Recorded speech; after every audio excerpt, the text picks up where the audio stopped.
What you have to do, you have to squeeze your pelvic floor towards the earth. So this is your hip muscle. Okay, these are your hip muscles. This is your pelvic floor. So what you can do, you can squeeze your pelvic muscles towards the floor so that it can give some extra stretch to your lower back. So how you can do that? Just go to the cobra pose, flex your lower back, stretch your abdominal muscles, and then squeeze your hip muscles like this. And this is your cobra pose. Then you can stretch your head back. So this is the way you can perform. You can keep gap between your legs, but if you want to keep your toes together, then also you can perform it. But if you feel that by joining your feet together it is tough to perform the cobra pose, then you can increase the gap between your feet accordingly, perform the cobra pose, and then slowly try to decrease the gap between your feet.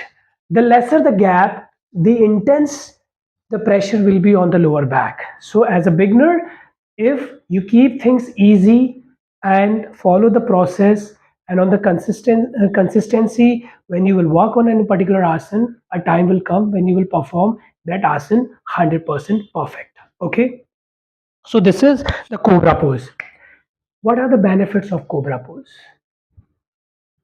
Again, just look at me when I am performing the cobra pose. If I start from head towards the toe, you can see that my body weight is on my hands.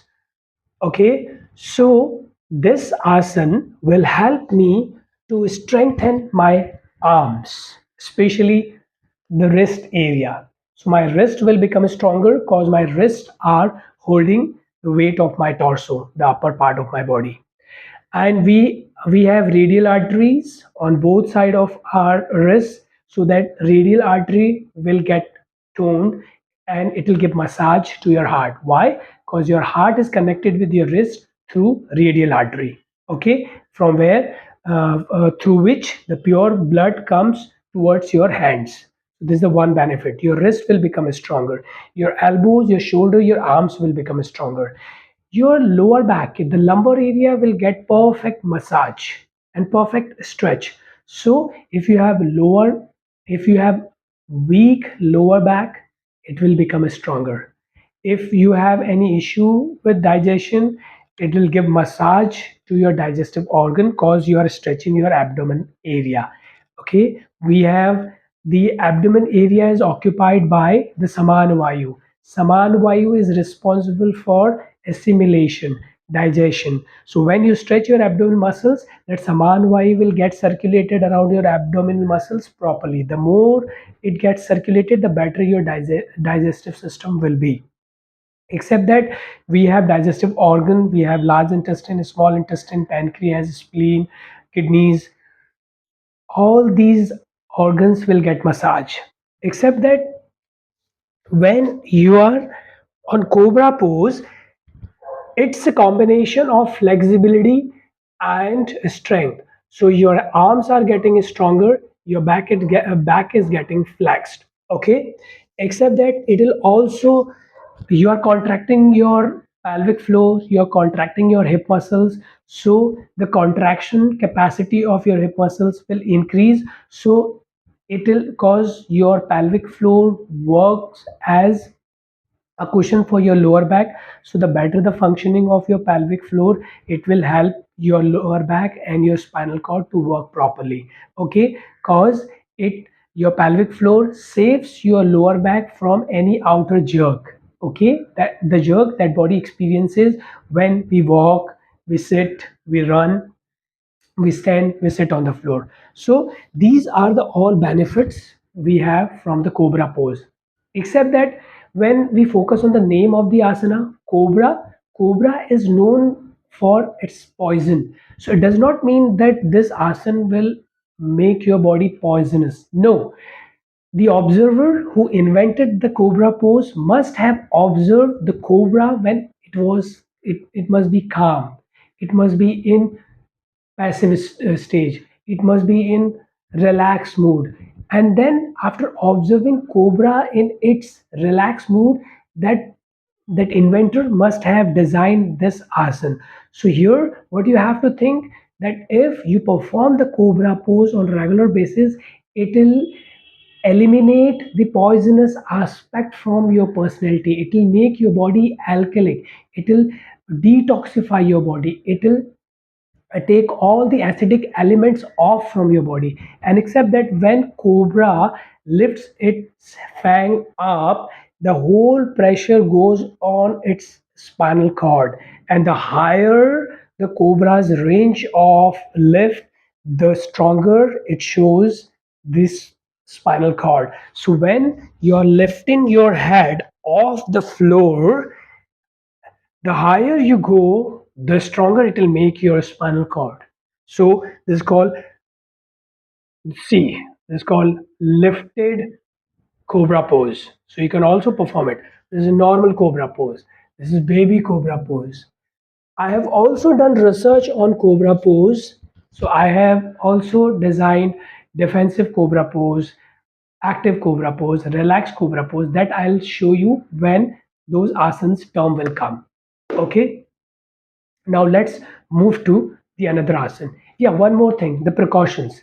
If you went through some spinal cord surgery, some abdominal surgery, hernia, irritable bowel syndrome, or you have gone through heart surgery, then doctor's advice will play important role. See, if doctor has asked you not to do particular body movements, please avoid it. If doctor says that no, you cannot press your arms, you cannot give any pressure to your heart, avoid cobra pose. If doctor says that you have gone through some slip disc surgery, then avoid cobra pose. If you are pregnant, avoid it. Okay, if you are a pregnant woman, avoid it. In first trimester of pregnancy, you can try cobra pose, but that also depends on the doctor's advice. But from second trimester towards third trimester onwards, you have to avoid cobra pose thoroughly.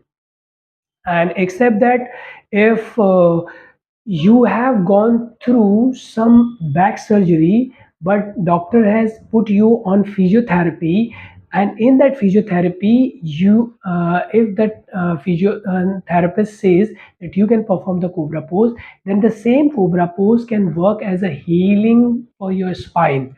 Like, if you have gone through the spine surgery, then to heal your spine, what you can do, you can just do some repetitions by dropping your head on the floor and lifting it off the floor and stretching your lower back. Okay? And if you want to make the pressure intense, then you can join feet together, drop your head down, stretch your head up. So this way you can strengthen your lower back, and it will help you to come out of the impact of the surgery sooner. Okay, so this way also you can use cobra pose as a physiotherapy. So there is a term called physio yoga, that is combination of asanas that you can use as a physiotherapy for your body. That I'll describe you when we'll be covering the physio yoga. Okay, now let's move to the next asana. The name of the next asana is crocodile pose, that is also called Makarasana. Okay, so let's see how we can perform it. So Makarasana is also performed in lying down position, and it is one of the asanas that is used for restoring the energy. How it is performed? The same thing you have to do. You have to lie down on your belly.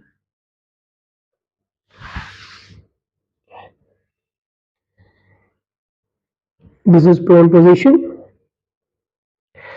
So stretch your hands out, your toes out, place your forehead on the floor, and then slowly lift your head up, push your one elbow close to your body, and then the another one. Okay? So this is the way you have to perform crocodile pose. This is the crocodile pose. That's it. You can keep your toes together. You can keep some gap between your feet. That depends on your comfort. Stay here. You should look at an eye level. Neither look up nor look down. Look at an eye level. Your body weight, especially the upper part of your torso, this part of your torso's weight should be on your elbows. Your both palms should be perfectly flat on the floor, fingers spread it properly. And your upper arm should be vertical to the floor, making 90-degree angle with your forearms.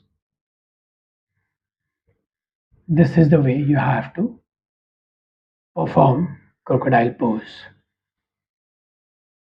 You can do 2 3 deep breathing if you feel like. I'm not going to tell you about how you can apply breathing when you perform in asana because that is part of intermediate level of yoga.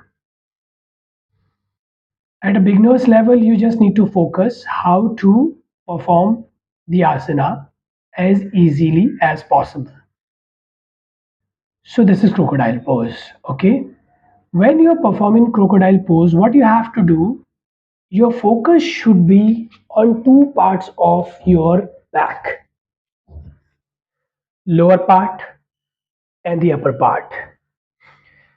When you're keeping your head straight, you're looking at an eye level, it will give slightest stretch to your neck because you're holding your head's weight, that is 5 kg on an average, 11 pounds on an average, depends on human to human. So it will some or other ways help your cervical to become stronger because it will help because your cervical is holding your head's weight, and you will feel the slightest stretch on your lower back. That will be lighter stretch as compared to the other asanas that we performed, cobra pose and the Shalavasana, the locust pose. So on locust pose, on cobra pose, the pressure on the lower back was intense, but here the pressure and the stretch on lower back is very light. So this asana, this crocodile pose is used for healing. This is part of physio yoga, that is combination of physiotherapy plus yoga.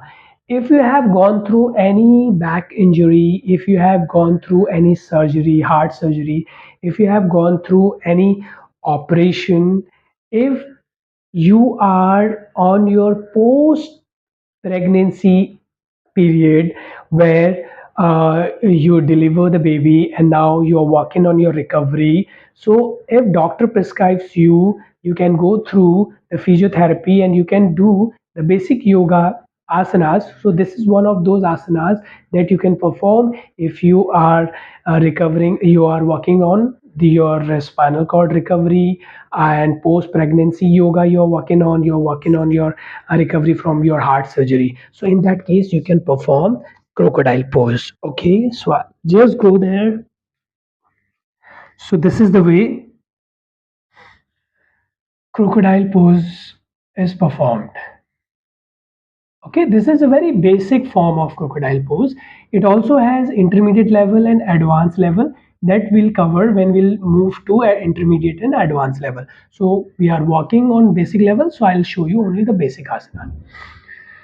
So the crocodile pose will give a light stretch to your abdominal area. So post pregnancy yoga, you can use it. It will give light stretch to your lower back. So if you are recovering, if you're working on the recovery from back injury, it will help you.